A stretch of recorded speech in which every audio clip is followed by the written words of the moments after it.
Olá, meus queridos, sou o professor Rogério, tá? Hoje a nossa aula vai ser sobre modelos atômicos, beleza?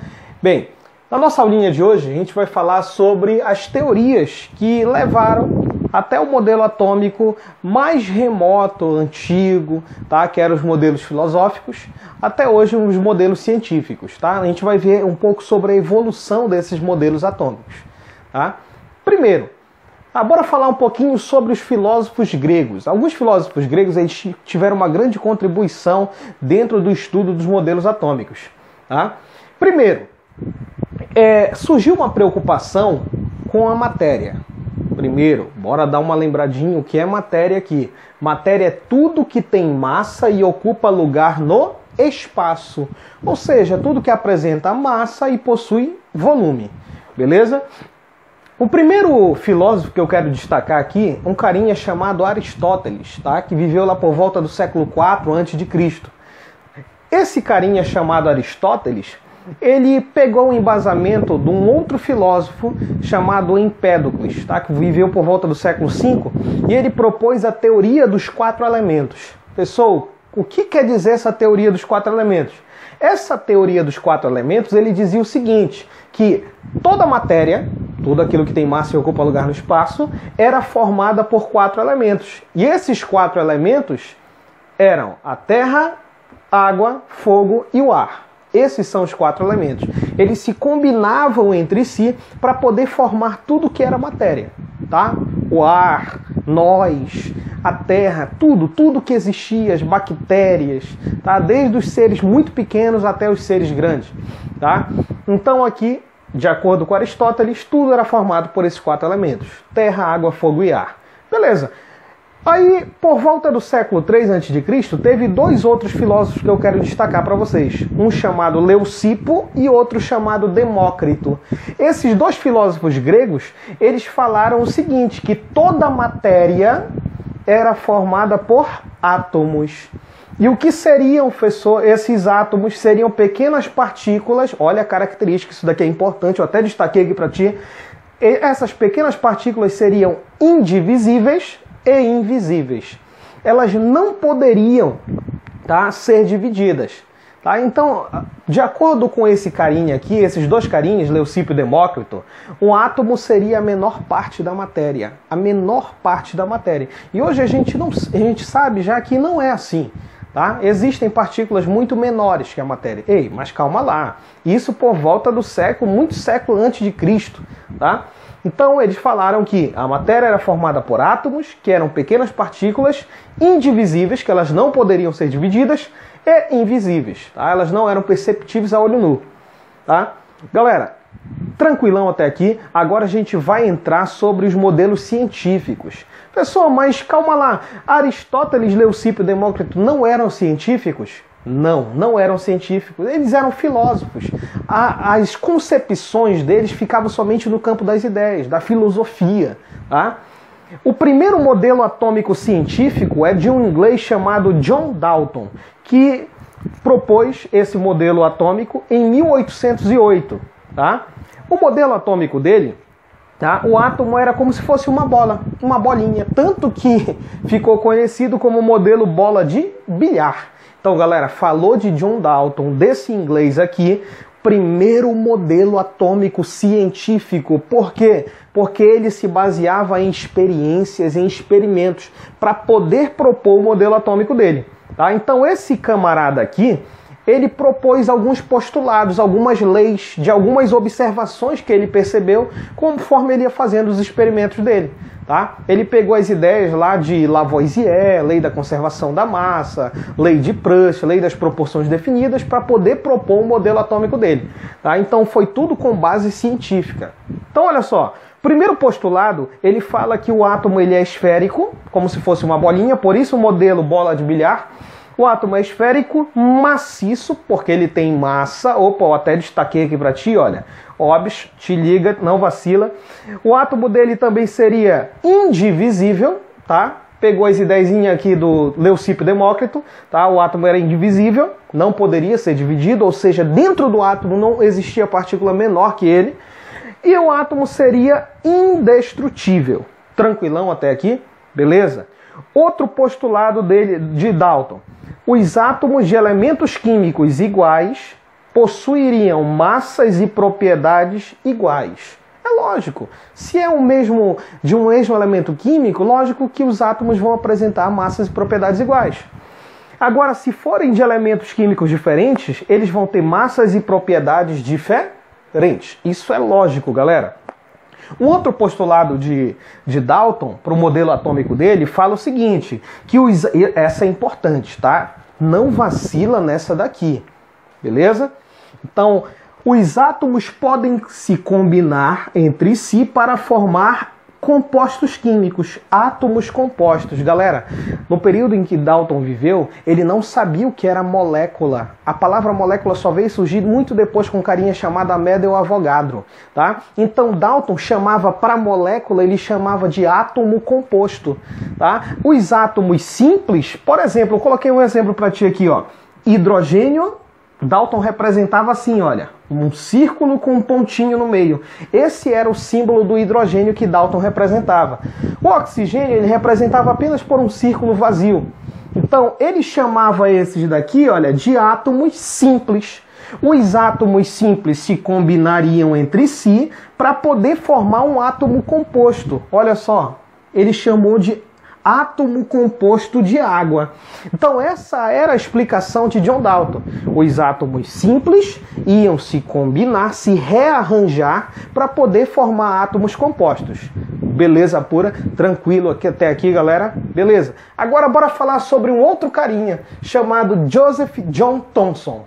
Esse carinha aqui, 90 anos depois que Dalton propôs o modelo atômico dele, tá? Esse carinha propôs o modelo atômico dele. Então o modelo atômico de Dalton perdurou 90 anos, tá? Então esse carinha chamado Thomson, ele fez um experimento no ano de 1897, onde ele pegou uma ampola de Crookes, em homenagem ao cara que criou, tá? Era um material de vidro, como se fosse uma garrafa, tá? Hermeticamente fechado, onde no interior dela existia um gás, tá? Um gás inerte, tá? Toda vez aí tinha duas pontas, tá? Duas extremidades e duas placas metálicas no interior, tá? Conectadas aqui num fio condutor. Quando essa ampola de Crookes era conectada numa diferença de potencial, tá, na energia, ele percebia que o gás que estava lá dentro, que era um gás inerte, tá, ele se ionizava e ele percebia que uma luz saía do polo negativo, da placa negativa, e ia diretamente para a placa em direção à placa positiva. Tá? Ele percebia isso. Toda vez que ele ligava o circuito, ele percebia que a luz saía do polo negativo e ia para o positivo, sem sofrer desvio.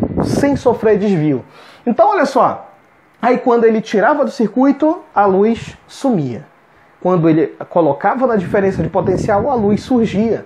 Tá? Saía do polo negativo, que era chamado de cátodo, e ia para o polo positivo, chamado de ânodo. Beleza? Por isso que ele chamou esses raios de raios catódicos. Por quê? Porque saíam do cátodo e iam para o ânodo.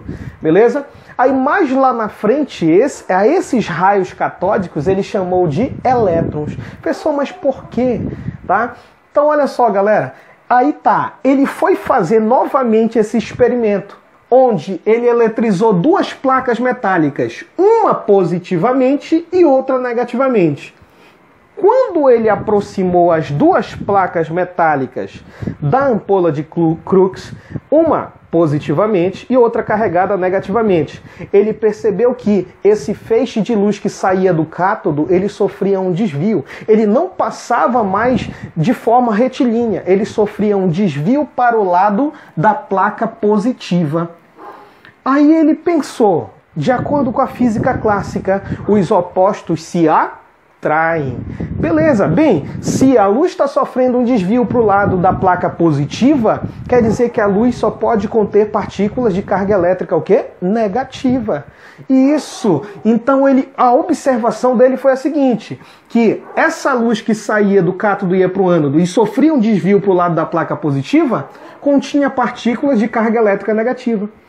tá? Que eram conhecidos como raios catódicos, e ele batizou essas partículas de elétrons. Então, galera, o que é importante tu saber aqui do modelo atômico de Thomson, além das características que eu já vou falar para ti ficar ligado na parada, tá? Então, o que é importante tu saber foi a partir do modelo atômico de Thomson que se desenvolveu e se descobriu a primeira partícula subatômica. Pessoal, o que é partícula subatômica? É uma partícula menor que o átomo, que faz parte do átomo, tá? Então, a primeira partícula subatômica aqui descoberta foi o elétron, por esse inglês também chamado de Joseph John Thomson, beleza? Então, olha só, galera, o modelo atômico dele ficou mais ou menos assim, ó, tá? O modelo dele recebeu também um nome especial, um apelido, tá? O modelo dele ficou conhecido como pudim de uvas passas, ou, a nível de prova, pode também cair pudim de passas, tá? Onde a massa do pudim, o creme do pudim, seria uma massa positiva, que mais lá na frente, na próxima aula, nós vamos falar do modelo atômico de Rutherford, tá? Que mais lá na frente, Rutherford batizou essa massa positiva, essas partículas positivas, de prótons.